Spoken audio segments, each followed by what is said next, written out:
Taga Pau Valenzuela kami. Of course, sinusubaybayan namin ang hashtag pala. Taga Pau Valenzuela kami. Of course, sinishare namin sa aming mga kliyente ang pala. Taga Pau Valenzuela kami. Of course, sa TV kami nanonood ng pala. Taga Pau Valenzuela kami. Of course, minomonitor namin ang mga comments ng mga followers. Taga Pau Valenzuela kami. Of course, tinutugunan namin ang mga katanungan ng mga followers.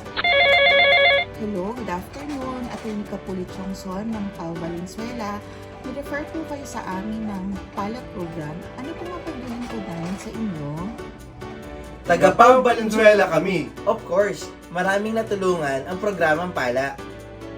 Ako po si Margie Awit, isa po sa mga natulungan ng programang PALA. Maraming salamat po, Chief. Dahil sa pala, libo-libong kababayan natin mula sa iba't ibang panig ng mundo ang tinutulungan ng ating Chief Public Attorney Persida V. Rueda Acosta upang makapaghatid ng libreng serbisyong legal.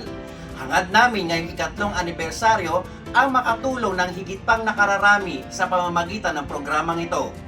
Katarungan laban sa kahirapan!